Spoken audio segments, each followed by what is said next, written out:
हमारी ऊर्ध्वगामी चेतना भी दिखाई जा रही है।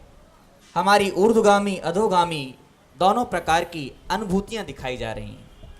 और पूज्य महाराज श्री की प्रेरणा से यदि सरल शब्दों में कहा जाए तो हमारा स्वर्ग और नरक का मार्ग इसमें चित्रित किया गया है, और संसार के बंधन से छूट करके सिद्ध शिला पर पहुंचने का मार्ग भी हमें गुणायतन में ही देखने को मिल रहा है। और मार्ग ही नहीं मिल रहा है, इसके संप्रेरक परम पूज्य मुनि श्री प्रमाण सागर जी महाराज के चरण चिन्हों पर, उनके बताए हुए मार्ग पर चलकर हम उसे प्राप्त भी कर सकते हैं। ऐसे इस गुणायतन को देख करके हर एक प्रत्येक जैन श्रावक के मन में यह भाव आ रहा है कि हम इस गुणायतन के लिए क्या कर सकते हैं, हम इस संकल्प से कैसे जुड़ सकते हैं। बंधुओं, यह गुणायतन तीर्थ किसी एक व्यक्ति का नहीं है, किसी एक ट्रस्ट का नहीं है। पूज्य महाराज श्री का संदेश है कि प्रत्येक जैन श्रावक, और यहाँ तक जैन ही नहीं, क्योंकि चेतना की अनुभूतियां केवल जैन तक सीमित नहीं है, जैनेतर श्रावक भी इससे जुड़ना चाहिए। और इसी क्रम में आप गुणायतन के निर्माण मित्र बन करके, गुणायतन में निर्माण निधि दे करके, गुणायतन के निर्माण सारथी बन करके, और गुणायतन में निर्माण स्तंभ बन करके, गुणायतन में आप निर्माण नायक बन करके, इस तरह के विभिन्न प्रकल्प हैं जिनमें आप अपना सहयोग दे करके अब इस परम पूज्य मुनिश्री की प्रेरणा से जो गुणायतन जैसे महातीर्थ का निर्माण हो रहा है, इसमें आप जुड़ सकते हैं और अपनी आंतरिक हृदय की जो श्रद्धा है उसको अभिव्यक्त कर सकते हैं। पूज्य महाराज श्री की संप्रेरणा से और अपने जीवन को धन्य बनाने के लिए निर्माण निधि से जुड़ रही हैं स्वर्गीय बाबूलाल जी, स्वर्गीय कचराबाई चूड़ीवाल की स्मृति में सौभाग्यवती त्रिशला जैन और सौभाग्यवती चंदनवाला जैन ने एवं अक्षय आयुष तनस्क औरंगाबाद महाराष्ट्र से हैं। और इन्होंने एक नहीं, बड़ी प्रसन्नता की बात है कि दो दो निर्माण निधियां लेकर के अपने जीवन को धन्य बनाया है। इसी क्रम में सूत्रधार बने हैं, सूत्रधार बनकर के रतनलाल जी धारीवाल जी यमुनानगर हरियाणा से सूत्रधार बने हुए हैं। इनके लिए मैं अपनी ओर से और गुणायतन न्यास की ओर से हार्दिक कृतज्ञता व्यक्त करता हूं। अब हम आते हैं अपने शंका समाधान के क्रम की ओर, और हम पूज्य श्री के श्री चरणों में अपनी विनम्र प्रणति निवेदित करते हुए शंकाओं के, जिज्ञासाओं के और अपने मन की उथल पुथल को शांत करने के लिए उनके श्री चरणों में चलते हैं। और मैं सर्वप्रथम आमंत्रित कर रहा हूं सुभाष जैन जी को, जो हमारे गुणायतन न्यास के मुख्य प्रशासक हैं। वह पूज्य श्री के श्री चरणों में अपनी शंका व्यक्त कर रहे हैं और अपनी जिज्ञासा का समाधान पूज्य श्री के पावन मुखारविंद से प्राप्त करेंगे। सुभाष जी। दोनों संयुक्त रूप से। नमस्ते महर्षि। ये हम लोगों की थोड़ी सी निजी प्रश्न भी है, लेकिन साथ साथ मेरे जैसे अन्य लोग जुड़े हुए लोगों को भी शायद इससे लाभ होगा। तो ये प्रश्न आपके चरणों में मैं रखना चाहता हूँ कि ये धर्मायतन की सेवा करते हुए जो रौद्र ध्यान और अर्थ ध्यान होता है किसी कारणवश सेवा करने के क्रम में, तो उस दोष से कैसे बचा जाए और वो कितना दोष हमारे सर पर लगता है, देखिए, इस विषय में प्रकाश डालें। किसी भी धार्मिक संस्थान के प्रबंध और संचालन में बहुत सारे काम आप लोगों को करने पड़ते हैं। निश्चित आर्त और रौद्र परिणाम कभी कभी हो जाते हैं। हमारी कोशिश होनी चाहिए कि आर्त और रौद्र ध्यान कम से कम हो, आप इसका ख्याल रखें। लेकिन इसको लेकर के ज़्यादा चिंतित होने की ज़रूरत नहीं है। मैं एक प्रसंग कहता हूँ। जब मुनि महाराज के ऊपर अष्टापद ने उपसर्ग करना चाहा तो सूकर उन पर टूट पड़ा, उस अष्टापद से जूझ पड़ा। कौन सा ध्यान था उसका? रौद्र ध्यान, हिंसा में आसक्त है। वो सूकर भी लड़कर मरा और अष्टापद भी लड़कर मरा, लेकिन क्या हुआ? अष्टापद धर्मायतन पर, धर्म आराधक पर, धर्मात्मा पर उपसर्ग करके नरक गया, और सूकर धर्मात्मा की रक्षा के भाव से लड़कर स्वर्ग गया। तो मैं आपसे इतना कहता हूँ कि यदि संस्थान के हित में, धर्मायतन के हित में कदाचित कुछ तनाव, चिंता, आर्त, रौद्र परिणाम हो भी जाए तो वो भी तुम्हारे लिए सद्गति का कारण होगा, क्योंकि तुम्हारा उद्देश्य बहुत ऊंचा है। इसलिए इस बात को ध्यान में रख करके चलना चाहिए और पूर्ण समर्पण भाव से हमें आगे काम करना चाहिए। और जहाँ तक अर्थ रौद्र ध्यान की बात है, हमें प्रबंधन इस तरीके का करना चाहिए कि अर्थ परिणाम हो ही नहीं, उसको भी हम एंजॉय करें। न हमारे अंदर अर्थ परिणाम हो, न हमारे सहयोगियों के अंदर किसी प्रकार के अर्थ परिणाम हो। हम खुद खुश रहें और सबको खुश रखते हुए काम करें। फिर भी क्वचित कदाचित ऐसी परिस्थितियां बन जाती है जिनमें इस तरह के कार्य करने पड़ते हैं, तो भी उसको लेकर बहुत अधिक चिंतित होने की आवश्यकता नहीं। इस क्रम में मैं आमंत्रित कर रहा हूं अनुज जैन अलवर। अनुज जैन अलवर अपना प्रश्न उपस्थित करें पूज्य श्री के चरणों में। और इसके बाद तैयार रहें श्रीमती उषा जी धर्मचंद विनायका जो हजारीबाग से हैं और गुणायतन न्यास से जो ट्रस्टी भी हैं गुणायतन न्यास की। अनुज जी जल्दी।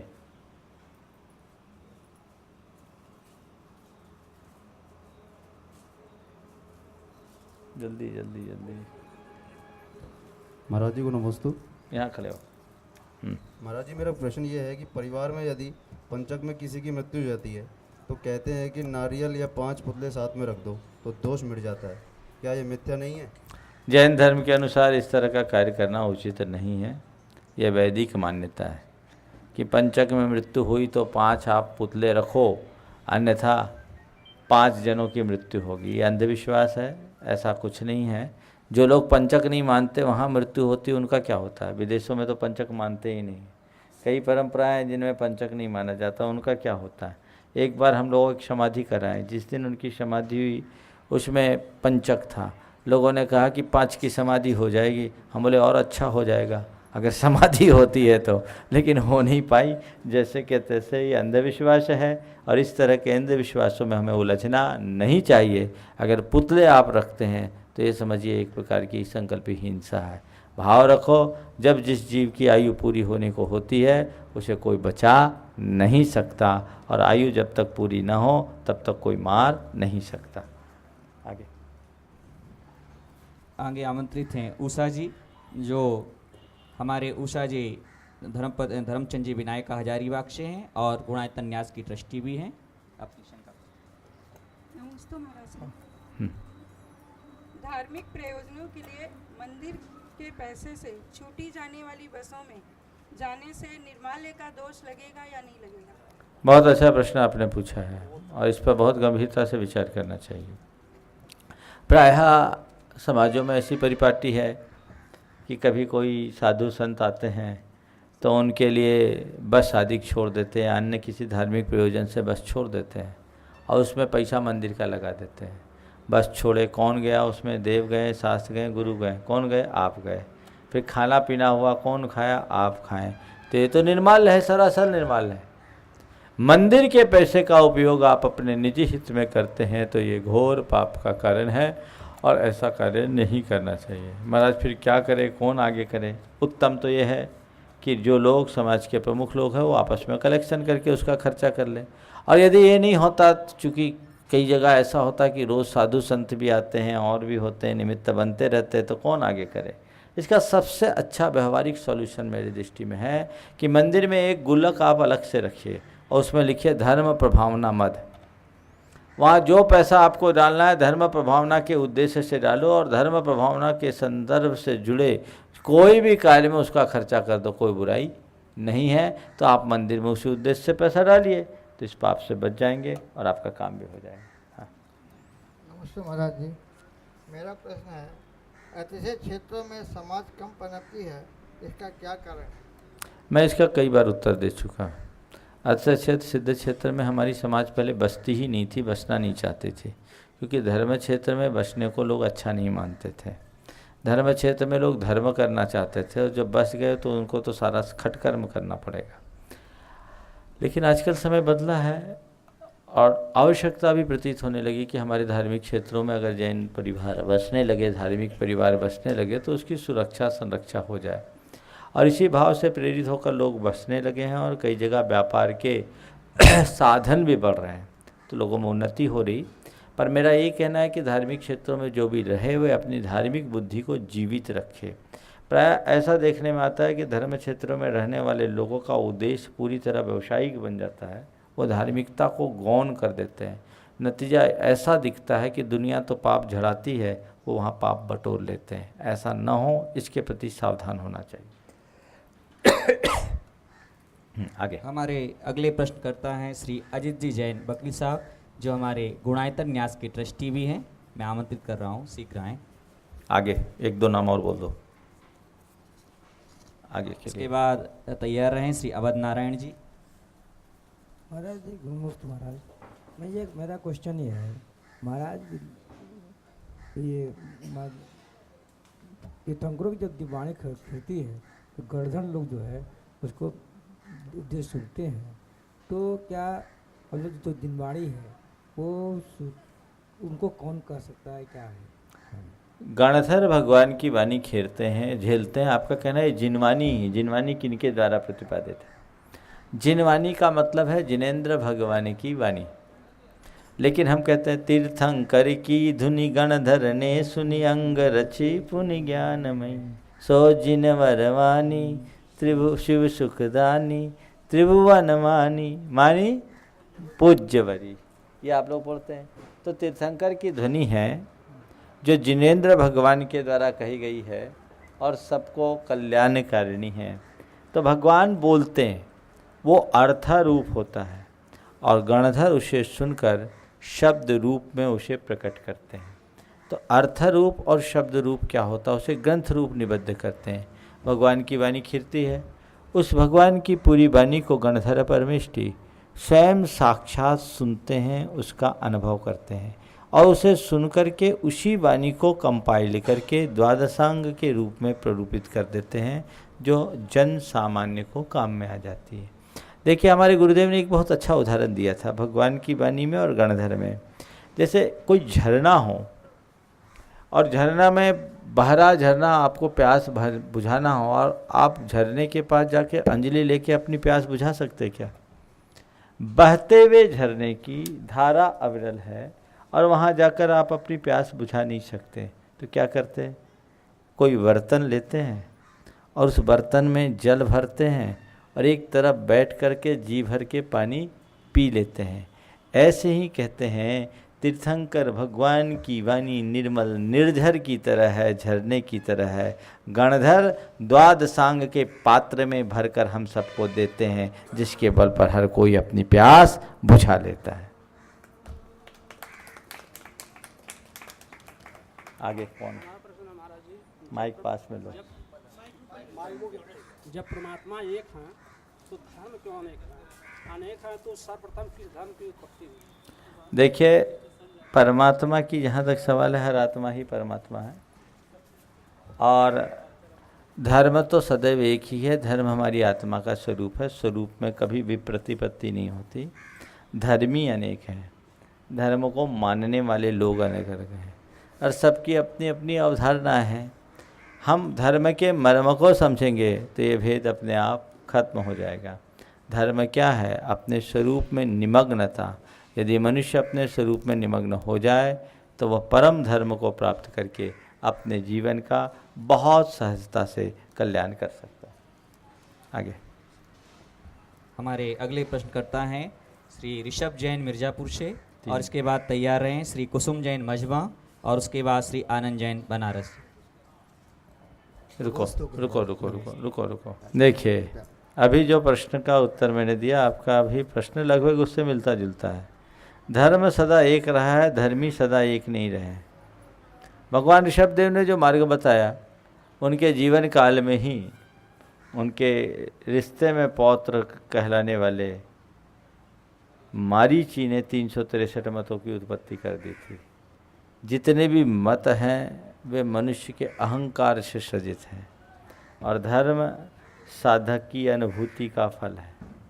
तो धर्म अलग बात है और मत मतांतर अलग बात है। ये मनुष्य अलग अलग पंथों में डिवाइड, उसका विभाजन कर दिया और ये हमेशा से रहा है। और इसी के कारण समाज में मतभिन्नता प्रकट हुई। और हमें तो एक ही बात कहना है, धर्म न हिंदू सिख है, धर्म न मुस्लिम जैन। धर्म न हिंदू सिख है, धर्म न मुस्लिम जैन, और धर्म है मन की शुद्धता, धर्म है मन का चैन। बस उसको ध्यान में रख करके चलने वाले व्यक्ति इन बाहर की बातों में नहीं उलझते। नमस्ते गुरु, नमस्ते। आगे एक और बुला लो। नमस्ते महाराज जी। नमस्ते महाराज जी। नमस्ते। वैसे छोटे से थोड़ा सा शब्द बोलना चाहते हैं महाराज जी।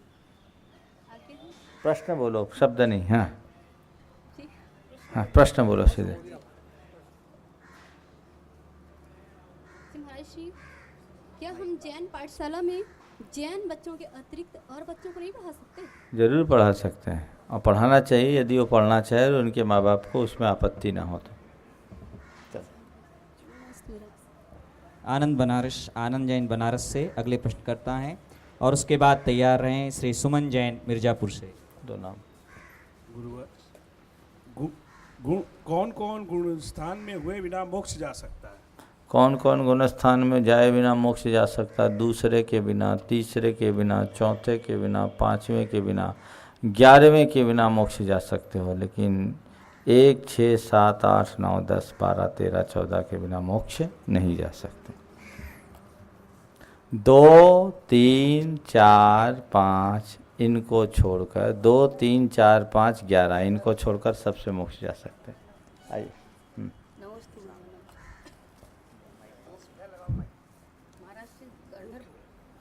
महाराज से गणधर परमेश्वरी की नियुक्ति कौन करता है? गणधर की नियुक्ति भगवान की साक्षी में होती है, भगवान निर्धारित करते हैं।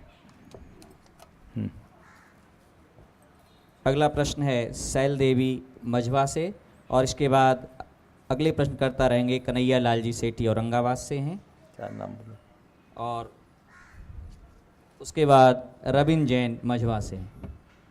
सभी प्रश्नकर्ता शीघ्रता करें। जल्दी बुला लो और 2-3 बोल दो नाम, 2-3 नाम और बोल दो और नाम बोलो तो यार टाइम लगता है आने में। और इन प्रश्नों के साथ साथ घर पर बैठे ऐसे बहुत सारे दर्शक हैं जो इस प्रतीक्षा में है कि हमारे प्रश्न का उत्तर कब मिलेगा, तो कुछ ऑनलाइन प्रश्नों का भी यहाँ चयन किया गया है और वो इसी क्रम में रखे जाएंगे। महाराज जी, अगर हमारे परिवार में कोई जन्म मरण हो जाए तो उस अवस्था में अपना धर्म हमको किस तरह से निभाना चाहिए? जन्म मरण हो जाए तो जो हमारे सूतक की परिपाटी, उस सूतक की मर्यादा को रखते हुए आपको जिस तरीके से धर्म ध्यान करना मंदिर में प्रवेश कर सकते हैं? मंदिर में प्रवेश कर सकते हैं, लेकिन गर्भगृह में प्रवेश नहीं करें, उपकरण न छुए। पर ये मुख्य रूप से 3 पीढ़ी तक होता है और उनके लिए 10 दिन का सूतक होता है। 4थी पीढ़ी से सूतक घटने लगता है। चलिए अगले प्रश्नकर्ता हमारे श्री कन्हैया लाल जी सेठी हैं जो परम मुनि भक्त हैं। नमस्ते महाराज जी। जीवन के अंतिम पड़ाव में एक गृहस्थ शावक को ऐसा क्या करना चाहिए जिससे अंत में उसकी सलेख ना हो? जीवन के अंतिम प्रहर में एक सदगृहस्थ को ऐसा क्या करना चाहिए जिससे उसकी अंतिम समाधि हो सके? यही पूछना चाह रहे हैं ना? बहुत अच्छा पूछा है।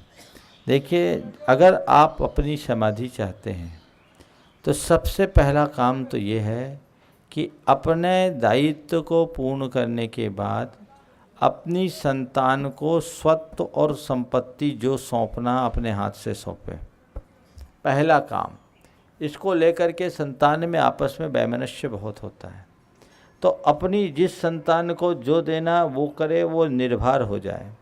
दूसरे क्रम में व्यापार व्यवसाय से अपने आप को धीरे धीरे मुक्त करें, अपने आप को पूरी तरह व्यवसाय मुक्त कर ले, व्यवसाय के विकल्प से बच जाए। तीसरे क्रम में आप अपने पास उतना रख ले जितने में अपने जीवन का निर्वाह हो। तीसरे क्रम में आप घर गृहस्थी के कार्यों में अपनी भागीदारी कम करना शुरू करें। चौथे क्रम में आप अंतर्मुख बनना शुरू करें, जहाँ तक बने स्वाध्याय, चिंतन, साधना में लगे, सत्संग में अपना समय बिताएं और परिणामों को शांत करने की कोशिश करें। और इसी क्रम में खाने पीने की प्रवृत्तियों पर अंकुश लगाएं। रात्रि में चारों प्रकार के आहार का सर्वप्रथम त्याग करें। रात्रि में चारों प्रकार के आहार के त्याग के उपरांत धीरे धीरे दिन में बार बार खाने की आदत को रोकें। फिर 2 ही बार भोजन का अभ्यास करें। फिर धीरे धीरे बढ़ते बढ़ते शाम के भोजन को बंद कर पेय पदार्थों पर निर्भर रहने का अभ्यास करें और उसे भी कम कर करके केवल जल पर रहें और हो सके तो केवल एक वक्त भोजन पानी का अभ्यास कर लें और अपनी शक्ति के अनुरूप उपवास आदि भी करते रहें तो आप बहुत अच्छे तरीके से समाधि संपन्न कर सकते हैं। इस बीच आत्मा की भावना को जगाने वाले स्वाध्याय को जरूर करें, तत्व भावनाएँ करें, कुछ इस तरह के सूक्त, श्लोक, भजन, भावनाएं याद करें जो आखिरी क्षणों में आप गुनगुना कर अपने भेद विज्ञान को पुष्ट कर सकें। महाराज श्री संलेखना प्राप्ति का जो आपने सन्मार्ग दिखाया है, उसी क्रम में आपने रात्रि भोजन त्याग की अनिवार्यता बतलाई है। और ऐसे ही हमारे घर पर बैठे हुए जो करोड़ों दर्शक हैं, उनका एक प्रश्न है, उसमें कलावती दुर्ग से पूछ रही हैं। वो कहती हैं, रात्रि भोजन का त्यागी क्या रात में हरे चने एवं हरा मटर ले सकते हैं और क्या उनका सेवन दही के साथ किया जा सकता है? देखिए, रात्रि भोजन के त्यागियों से मैं एक बात कहना चाहता हूँ। जो लोग रात्रि भोजन त्याग करने के बाद फलाहार करते हैं, वो फलाहार नहीं होता, फुल आहार हो जाता है। रोटी कूटू की रोटी चालू हो जाती है, गाजर का हलवा बनने लगता है, साबूदाना की खिचड़ी पक जाती है और पता नहीं क्या क्या करते हैं। भाई, पहले सोचो, रात्रि भोजन के त्याग का प्रयोजन क्या है? आपने रात्रि भोजन छोड़ा तो क्यों छोड़ा? 2 कारण है भोजन छोड़ने के। पहला जीव हिंसा, दूसरा भोजन की आसक्ति। रात्रि में भोजन करने से जीव हिंसा होने की संभावनाएं बनी रहती है। इस भाव से रात्रि भोजन को छोड़ते हैं, क्योंकि दिन में कीड़े नहीं होते, सूर्य की किरणों में इंफ्रारेड और अल्ट्रावायलेट रेज होती है। इस कारण से दिन में जीवोत्पत्ति नहीं होती, रात्रि होते ही जीवों की उत्पत्ति शुरू हो जाती। इसलिए रात में भोजन नहीं करते, एक प्रयोजन। और भोजन की आसक्ति, गृद्धता, उसको छोड़ने के लिए रात्रि भोजन छोड़ते हैं। अब आपने रात्रि भोजन तो छोड़ दिया और रात्रि भोजन छोड़ने के बाद दिन में भोजन कर लिया और नहीं भी दिन में भोजन किया तो भी और नहीं किया तो भी, फिर भी रात में खा रहे हो, तो तुम्हारी आसक्ति कहाँ गई?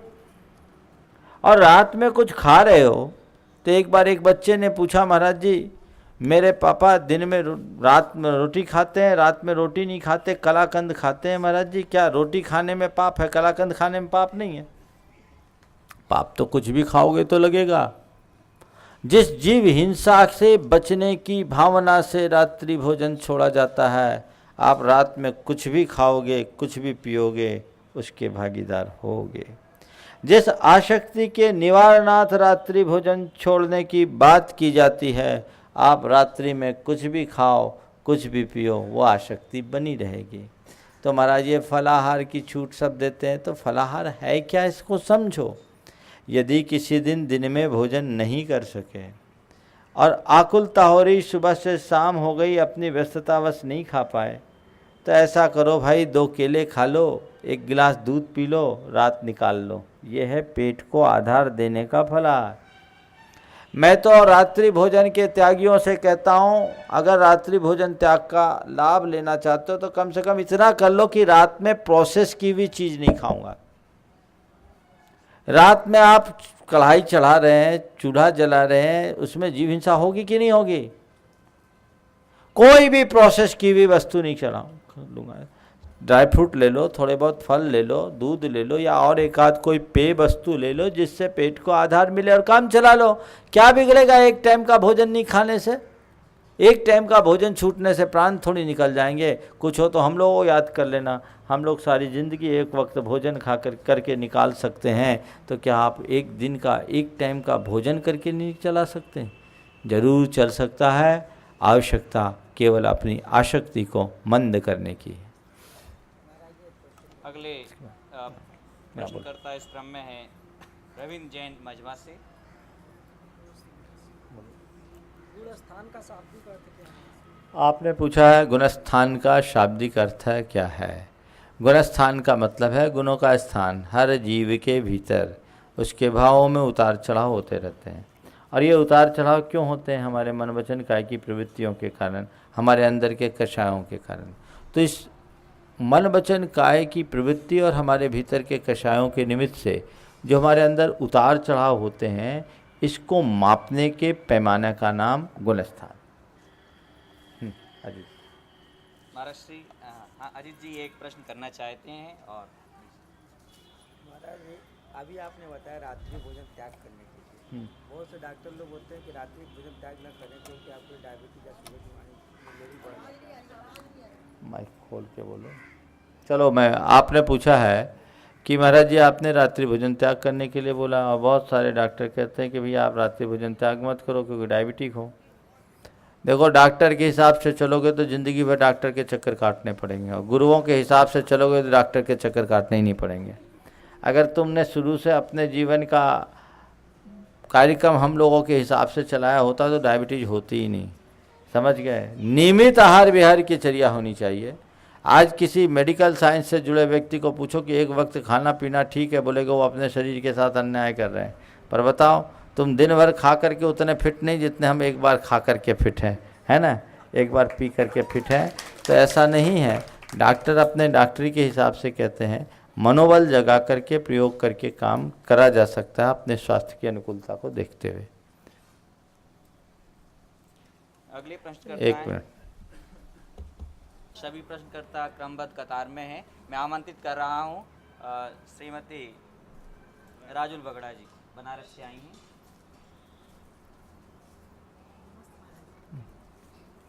मेरा ये प्रश्न है कि हम लोग इसकी आवाज़ मुंह पे लगाओ उसको।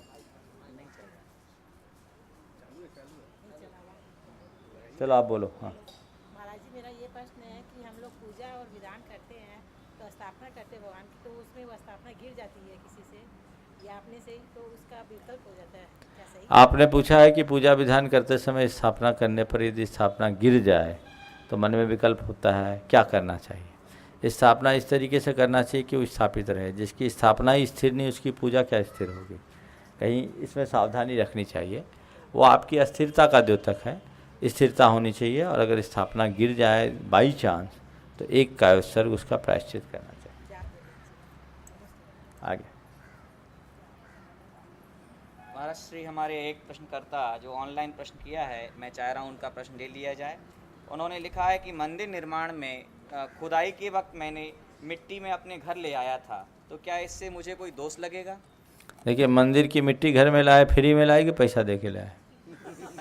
अगर फ्री में लाए हैं तो निर्माण का दोष लगेगा।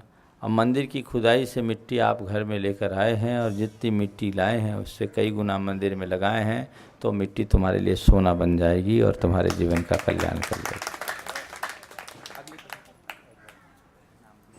नमोस्तु महाराज जी, नमोस्तु महाराज जी। अनीता जैन, मेरा प्रश्न है कि मूक केवली के कितने मूल गुण होते हैं?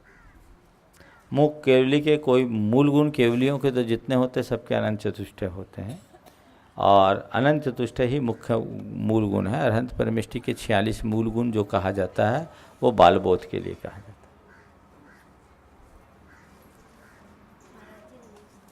मेरा प्रश्न यह है कि एकेंद्रीय जीव मिथ्यात्व का पोषण कैसे करते हैं? आपने पूछा है कि केंद्रीय जीव मिथ्यात्व का पोषण कैसे करते हैं। मिथ्यात्व तो सर्व संसारी जीवों में पाया जाता है, और एक इंद्रियों में भी मिथ्यात्व होता है, और वो सूक्ष्म मिथ्यात्व होता है, हमारे आपकी तरह व्यक्त मिथ्यात्व नहीं होता। इसी कारण वो दर्शन मोहिनी यानी मिथ्यात्व का बंध भी बहुत अल्प स्थिति वाला करते हैं, मात्र एक सागर का। दीजिए पूछे। हाँ, ब्रह्म मुहूर्त में पूजा करने से हमें क्या लाभ होता है? इन्होंने पूछा है ब्रह्म मुहूर्त में पूजा करने से हमें क्या लाभ होता है। देखो, ब्रह्म मुहूर्त के सारे कार्य बहुत अच्छे होते हैं, लेकिन पूजा अर्चा आदि जब भी करें तो ब्रह्म मुहूर्त में न करें। ब्रह्म मुहूर्त में पाठ करें, स्वाध्याय करें, सामायिक करें। पौ फटने से पूर्व पूजा न करें। आत्मा अमूर्तिक है, कर्म मूर्तिक है, इन दोनों का परस्पर बंध कैसे होगा? इन्होंने पूछा आत्मा मूर्तिक है, कर्म मूर्तिक है, इनका परस्पर बंध कैसे हो जाता है? आत्मा अमूर्तिक है, ये एकांत नहीं है। हमारे आचार्यों के सामने ये प्रश्न उठा कि अमूर्तिक का मूर्त के साथ बंध कैसे, तो इसका उत्तर दिया कि हमारी आत्मा अमूर्तिक है, ऐसा एकांत नहीं है। संसारी आत्मा कथनचित मूर्तिक भी है, और इस मूर्तिक होने की अपेक्षा से मूर्तिक का मूर्तिक से बंध हो जाता है, क्योंकि हमारा अनादि से कर्म से संबंध है, इसलिए संसारी आत्मा मूर्तिक है।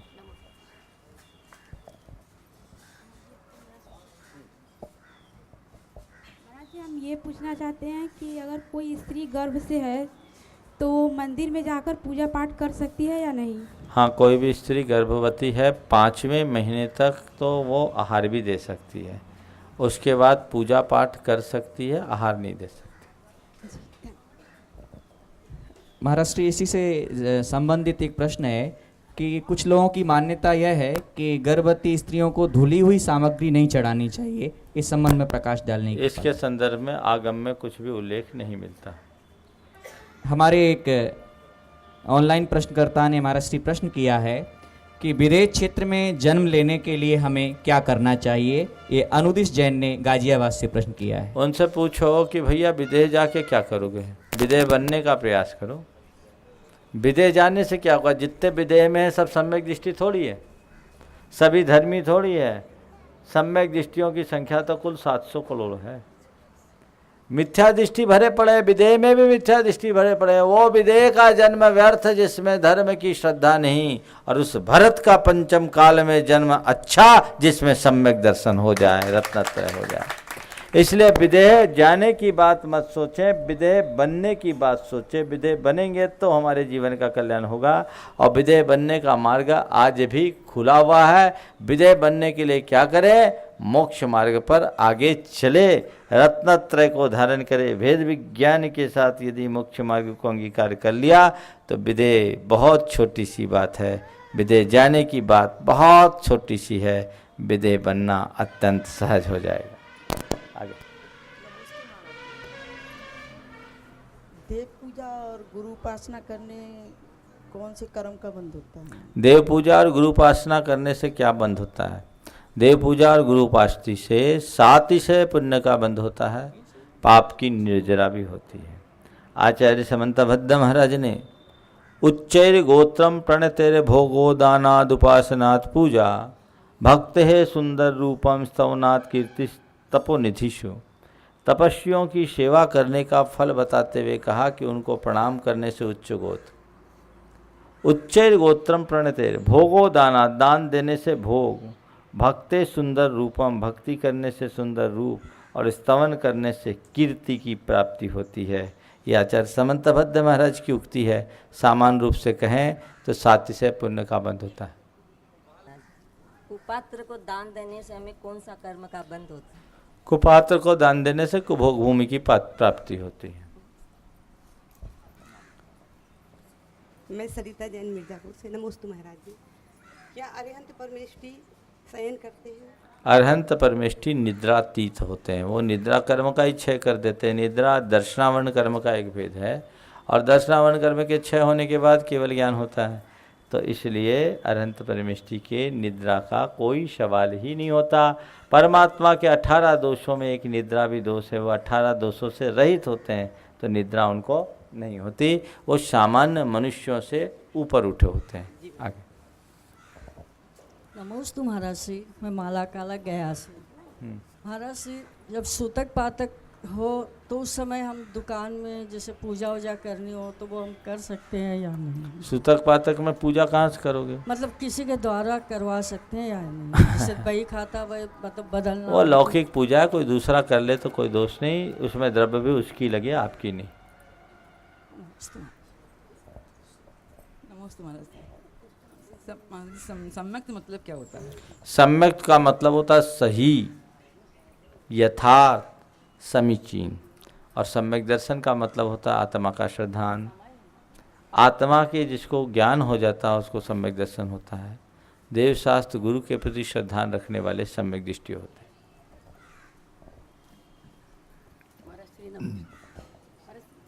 कसायों का अंतरंग में समन होना चारित्र कहलाता है कि ब्राह्म में दमन करना चारित्र कहलाता आपने पूछा कसायों का अंतरंग में समन होना चारित्र है या बाह्य में? अरे कसायों के समन होने का नाम चारित्र है। अंतरंग और बाह्य क्या होता है? कषाय अंतरंग में होती, बाह्य में नहीं। कषाय हमारी अंतरंग है और जब भीतर की तरंग बदलती है तब कषायों का शमन होता है। तो चाहे अंदर की बात करो चाहे बाहर की बात करो, कषायों का शमन होना चाहिए। और बाहर से निष्कषाय दिखना अलग बात है और भीतर से निष्कषाय होना अलग बात है। कोई शांत बैठा रहे, जरूरी नहीं कि उसका मन भी शांत हो। आगे। नमोस्तु नमोस्तु नमोस्तु गुरुदेव। मेरा नाम रोहित जय मजवा से। गुरुदेव जब हम पूजा करते हैं तो स्थापना पात्र में जो स्थापना करते हैं उसको कहाँ डालना चाहिए? जैसे गंधोदक जहाँ डालते हैं वहाँ की अर्घ्य के साथ? उसको अर्घ्य में डाल सकते हैं। एक्चुअल में जिसमें आप ठोने में स्थापना करते हैं ना, वो भगवान नहीं है, वो पुष्पांजलि है, प्रतीक स्वरूप। समझ गए? स्वस्तिको परि पुष्पांजलिम छिपेत लिखा, उसमें स्वस्तिक बनाइए और पुष्प छोड़िए। वो भगवान नहीं, भगवान को तो हमने हृदय में स्थापित किया है। ना वहाँ 1 चावल, ना 3 चावल, ना 9 चावल, जैसा अपनी सुविधा वैसा करें। और गुरुदेव हम अभिषेक करते थे पहले, तो हमारे पूर्वज कहते थे कि अभिषेक करते समय तुम्हारी भावना होनी चाहिए कि हम जन्माभिषेक कर रहे हैं। और अब जो हमारे ब्रह्मचारी भैया आए थे हमारे गांव में, तो वो कहते थे कि अब भावना भाव कि हम प्रतिमाभिषेक कर रहे हैं। बिल्कुल सही है। पुराने समय में लोगों में उतना ज्ञान नहीं था, तो जन्माभिषेक का ही पूरा का पूरा वर्णन करते थे, वही अर्घ बोलते थे। तो जन्माभिषेक ठीक नहीं है, हम जिनाभिषेक करते हैं, जिन प्रतिमा का अभिषेक करते हैं जो पंच कल्याणकों से समन्वित है। जब हम अभिषेक करें तो पूरा करें। जन्म कल्याणक के समय तो भगवान असंयत थे, और हम जब अभिषेक कर रहे हैं तो 5 कल्याणकों से युक्त भगवान की प्रतिमा का कर रहे हैं, और वही करना चाहिए। महाराष्ट्री, हमारे एक प्रश्नकर्ता का प्रश्न है, और यद्यपि इस प्रश्न से हजारों लोगों का प्रश्न जुड़ा है, उन्होंने अपना नाम हमें नहीं मिल पाया है, लेकिन महाराष्ट्री इस पर विस्तृत उत्तर की अपेक्षा है कि क्या जादू टोटका होता है, और होता है तो क्या जैनियों के पास इसका क्या इलाज है? उनका एक ये प्रश्न है। देखिए, टोना टोटका, गंदा ताबीज आजकल बहुत चल पड़े हैं। इसे मैं एक प्रकार का अंधविश्वास मानता हूँ। ज़्यादा टोटकेबाजी पर विश्वास नहीं करना चाहिए। यत्किंचित जो चीज़ें हैं ये एक्चुअल में तंत्र से टोटका बना है। तंत्र का अर्थ होता था युक्ति। अगर हम भाषा शास्त्र की दृष्टि से विचार करें तो तंत्र का मतलब है युक्ति। तो ये युक्ति बना करके लोगों की मनोदशा को परिवर्तित करने का ये उद्यम होता था। आजकल लोगों ने इसके नाम पर अनेक प्रकार के टोटके पैदा कर दिए हैं और उससे लोग भ्रमित होने लगे। कई लोगों की भावदशा इतनी प्रभावित हो जाती है कि बहुत दुखी होते हैं, और इनसे बचने का उपाय है तो मैं तो एक ही बात कहता हूँ, विघ्नोगा प्रलयम यान्ति शाकिनी भूतपन्नगा विषम निर्विषयम यान्ति स्तूय माने जिनेश्वरे। पंच परमेष्टि की शरण लो, सब ठीक हो जाएगा। इस टोटके का एक प्रसंग मैं सुनाना चाहता हूँ। मेरे संपर्क में एक व्यक्ति, घटना बहुत पुरानी 1996 की, उसका अपना बहुत अच्छा कारोबार था, कपड़े का व्यवसाय था, और उसका किसी से किसी निमित्त से द्वेष हो गया, और जिससे द्वेष हुआ दोनों में व्यापारिक प्रतिस्पर्धा थी। तो वो व्यक्ति थोड़ा मंत्र तंत्र टोना टोटका में विश्वास रखने वाला व्यक्ति था और ऐसे लोगों से जुड़ा हुआ भी था, और उसे ये मालूम पड़ा कि इसके ऊपर मूठ चला दिया गया है। मूठ यानी मारन विद्या का प्रयोग कर दिया गया है। अब मारन विद्या से वो मरे तो मरे, लेकिन इसको सुनकर अधमरा तो पहले ही हो गया था। वो एकदम डिप्रेशन की स्थिति में आ गया, कोई काम में मन नहीं। संयोग था मेरा उस गांव में जाना हुआ। मुझसे अपनी समस्या रखी कि महाराज कोई उपाय बताए, मेरे ऊपर ऐसा हो गया। मैंने उसके मन को समझाने के लिए सबसे पहले कहा कि तुम नमोकार मंत्र की जाप करो। मैंने उसको बोला तुम बैठो, मैं नमोकार जपता हूँ, उसकी श्रद्धा को जगाने के लिए। उसको बिठा करके मैंने उसे नमोकार मंत्र से उसके अंदर की जो नकारात्मकता थी उसको हटाई, और फिर मैंने उससे संबोधा कि देख, जब तक तेरी आयु है तेरे को कोई मार नहीं सकता, और आयु ख़त्म होने के बाद तेरे को कोई जिंदा नहीं रख सकता। कोई तेरे ऊपर कितना भी मूठ चलाए, तेरी आयु अगर होगी तो तू नहीं मरेगा, चलाने वाला मर सकता है। उसको 1-2 प्रसंग में मैंने सुनाए। उसके मन को जगाया, और मन को जगाने के बाद मैंने उससे कहा कि तुम्हें कुछ नहीं करना है, कोई मूठ मूठ नहीं होगा, तुम घर से बाहर निकलो और अपने शरीर के चारों ओर नमोकार मंत्र पढ़ करके रक्षा कवच तैयार कर लो। और रक्षा कवच तैयार करने की मैंने उसे विधि बता दी। अब वो रक्षा कवच तैयार करके निकलने लगा। बोले तुम चलो, तुम 3 महीना देखो, तुमको कुछ नहीं होगा, ठीक होगा। अब वो उसके अंदर निश्चिंतता आ गई, उसके सबकॉन्शियस में मैंने ऐसी फीडिंग दे दी, उसकी श्रद्धा बढ़ गई और वो घर से बाहर निकले, एकदम वो कर ले, रात में सोए तो रक्षा अपने करके कर ले। 2-3-4 महीने देखने के बाद बिल्कुल सब ठीक ठाक हो गया। तो हमने कहा आप कुछ हुआ? बोला नहीं हुआ। 1996 से 2015 हो गया, अभी तक तो उसका कुछ नहीं हुआ है। हम किस पर विश्वास करें? फालतू की बातों पर ज़्यादा विश्वास करना धर्म नहीं है। लोग ऐसे स्थिति में घबरा जाते हैं और उस घबराहटपूर्ण स्थिति में कई बार बहुत सारी गड़बड़ियाँ हो जाती हैं। आगे। पूज्य गुरुदेव, अशोक नगर से दीपेश जैन का प्रश्न है और वो प्रश्न कर रहे हैं कि यदि कोई आत्महत्या करता है तो उसे कितने भावों तक भटकना पड़ता है? अनेक भावों तक भटकना पड़ सकता है, क्योंकि आत्महत्या एक जीते जागते मनुष्य की हत्या के समान है। इसलिए आत्महत्या का तो मन में भाव भी नहीं लाना चाहिए। ऐसे ही एक प्रश्नकर्ता सिद्धार्थ जैन ने दिल्ली से प्रश्न किया है, क्या हड्डी से साफ हुई चीनी खाने में या महाराष्ट्री को आहार देना उचित है क्या? अगर हड्डी से चीनी साफ़ की गई तो बिल्कुल नहीं देना चाहिए, लेकिन थोड़ा सा आप इसकी प्रोसेस को गहराई से समझें।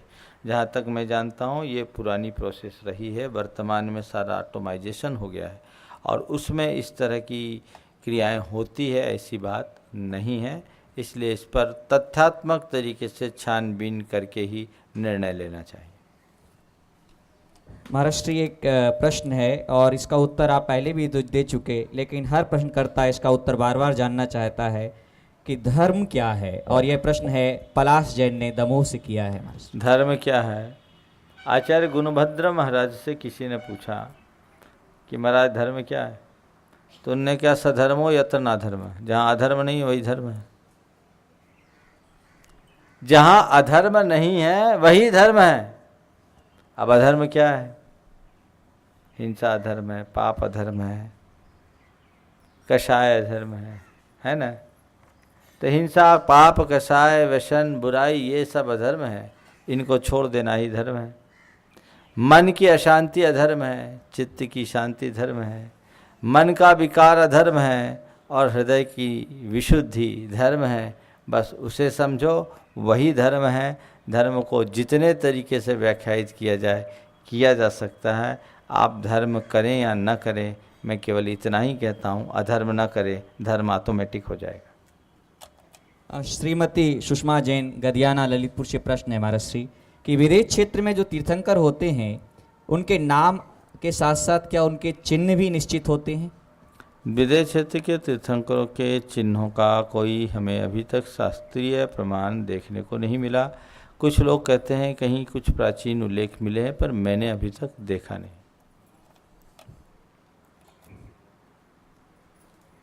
नमस्ते महाराज। महाराज जी, अपने जैन, मैं ऋषभ जैन मिर्ज़ापुर से, मैंने अभी तक अपने जैन धर्म में तरह तरह के मंत्र और अपना सर्वोच्च मंत्र रणोकार मंत्र के बारे में भी हमने सुना है, इसके महत्व के बारे में भी हमने पढ़ा है, जाना है, हमारे गुरु आचार्यों ने मुझे समझाया है। लेकिन ये एक वैदिक धर्म में जो तंत्र विद्या है महाराज जी, क्या अपने जैन धर्म में भी ये समाहित है क्या, या इसके बारे में विस्तार? तंत्र के प्रयोग के कुछ उल्लेख प्रतिष्ठा पाठों में मिलते हैं, लेकिन ये सब सात्विक तंत्र। जैनों में जो भी तंत्र का यत्किंचित प्रयोग किया गया वो सांत्विक और पौष्टिक कर्मों में किया गया। मारण, मोहन आदि क्रूर कर्म में कभी तंत्र का प्रयोग नहीं किया गया। महाराष्ट्री हमारे एक ऑनलाइन प्रश्नकर्ता ये प्रश्न कर रहे हैं कि आप हमें सामायिक के संबंध में थोड़ा सा प्रकाश डालने की अनुकंपा। देखिए, इन्होंने तंत्र के विषय में पूछा।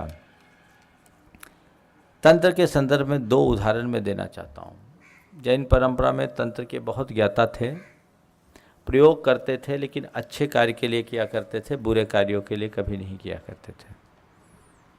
मध्य प्रदेश में एक शहर है चंदेरी। चंदेरी में वहाँ की एक राज नर्तकी थी जो जैनियों से बहुत द्वेष रखा करती थी। थोड़ी तांत्रिक भी थी। राजा पर उसका बहुत प्रभाव था। वहाँ पर्यूषण के उपरांत विमान निकलते हैं श्री जी के विहार के लिए। उसने अपनी तंत्र विद्या से उस विमान को कीलित कर दिया। विमान कीलित हो गया, समाज बिल्कुल स्तब्ध रह गई। आप भी सोचो, कल्पना करो, अगर श्री जी का विहार हो रहा और उसे रोक दिया जाए तो क्या होगा। वहाँ एक यति जी थे, ब्रह्मचारी जी। वो बड़े ज्ञाता थे, मंत्र तंत्र के ज्ञाता थे, लेकिन कभी ऐसा प्रयोग नहीं करते थे। जब उनको मालूम पड़ा कि ऐसा हो गया, उनने बैठे बैठे अपना मंत्र तंत्र जो कुछ करना था उनने किया और भगवान के विमान को बिना कहारों के आकाश में चला दिया। ये घटना लगभग 200-250 वर्ष पुरानी है। आकाश में भगवान के विमान को चला दिया और उस वेश्या राज नर्तकी को भयंकर उदर शूल हुआ, पेट में भयंकर दर्द। बाद में जब उसने क्षमा याचना की और ये तय हुआ कि कभी किसी के धार्मिक कार्य में व्यवधान डालने के लिए तंत्र का प्रयोग नहीं करेंगे, तब जाकर के वो समझौता हुआ और उनने फिर उसको ठीक किया। दूसरी घटना लगभग आज से 45-50 वर्ष पुरानी है। सिद्ध क्षेत्र आहार जी में जो टीकमगढ़ के पास है, वहाँ गजरत महोत्सव हो रहा था। उसके प्रतिष्ठाचार्य थे पंडित बारेलाल जी राजवैद। बड़े महान प्रतिष्ठाचार्य थे, ज्योतिष, आयुर्वेद, प्रतिष्ठा, मंत्र तंत्र सबके ज्ञाता थे। और उन दिनों हर गांव में कुछ गुनिया ओझा लोग होते थे। उनको अगर न पूछो तो बड़े नाराज हो जाते थे, उनको भेंट देनी पड़ती थी कोई भी बड़े आयोजन करने के लिए। पर बारेलाल जी तो खुद मास्टर थे, इस पर ध्यान नहीं दिया और एक व्यक्ति जो उस क्षेत्र का था वो उससे वंचित रह गया। इधर रथ चलना था और उसने लकड़ी के सिट्टों का, ज्वार के जो सिट्टे आते हैं ना, डंठल, उनका एक रथ बनाया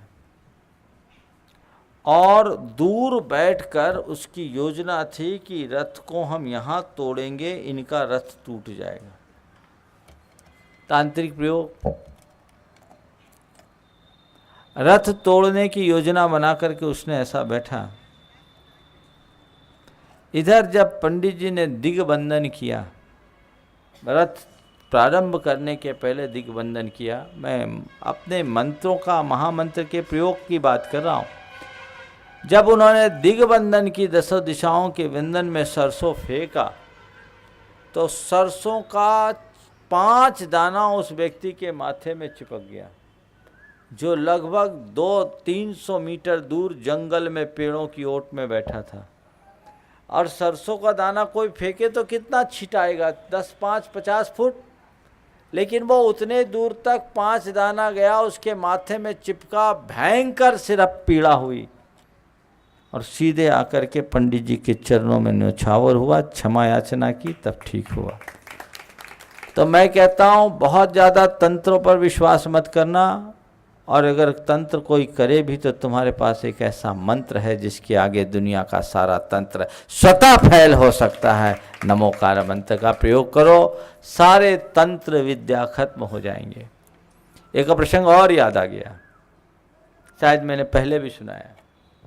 जैन जगत के एक बड़े ख्यात नाम प्रतिष्ठाचार्य हुए बाबा सूरजमल जी। वो ट्रेन में यात्रा कर रहे थे। इसी बीच एक अवघड़ साधु आया। अवघड़ साधु बड़े झक्की होते हैं।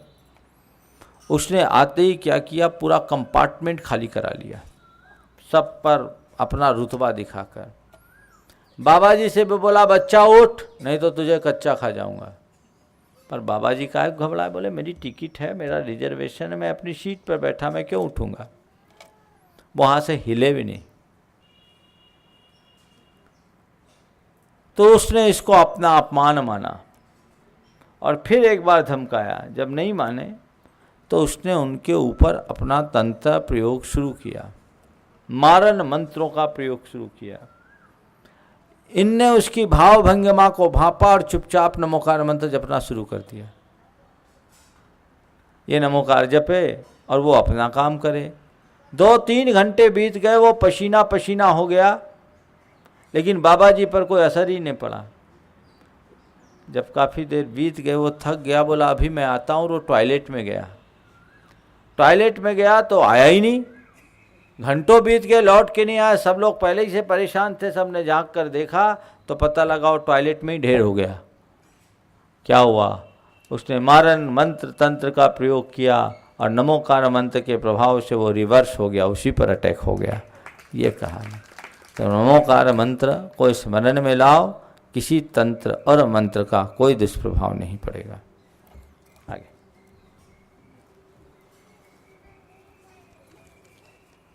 हम लोगों का असली घर कहाँ है महाराज जी? और इंसान जब मरता है और फिर जन्म लेता है वो कब मुक्ति पाता है? असली घर कहाँ है? असली घर तो हमारे भीतर ही है, समझ गए? जहाँ न जन्म है न जहाँ मरण है, जहाँ न आना है न जहाँ जाना है, जहाँ न पुण्य है न पाप है, जहाँ न अच्छा है न बुरा है, न जहाँ कुछ भी नहीं, बस शाश्वत सत्य शुद्ध आत्मा है, वही अपना घर है। निज में ही निज का निवास ढूंढ लो। मुक्ति तब मिलेगी जब पर घर में जाना बंद करोगे। जब निज घर में आना ही मुक्ति है और पर घर में जाना ही बंधन। हमारे भीतर जब तक राग देश के विकार है तब तक संसार है, आकुलता है, और राग देश रूप विकार को जब हम शांत करेंगे तभी मुक्ति है, आनंद है। अगले प्रश्नकर्ता हैं पंडित मनीष शास्त्री जी, जो बनारस से हैं। कोट से नमोस्तु महाराज श्री।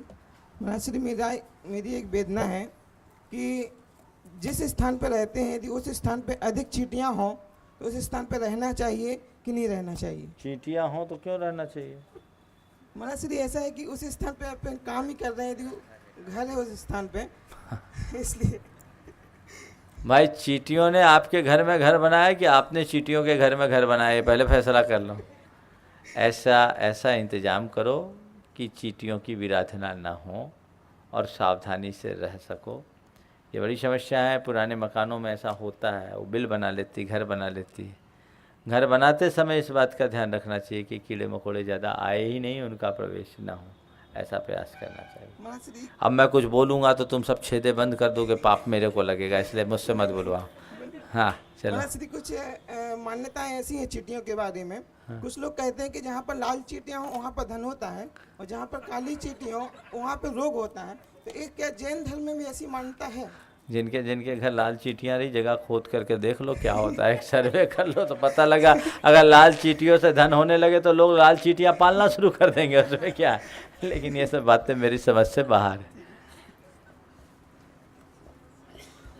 नमस्ते गुरुदेव। दूसरी बात, चलो पूछो। हाँ आखिरी पीछे और है। हाँ, शास्त्रों में वर्णित है कि देव शास्त्र गुरु के अतिरिक्त किसी देवी देवता को नमन नहीं करना चाहिए।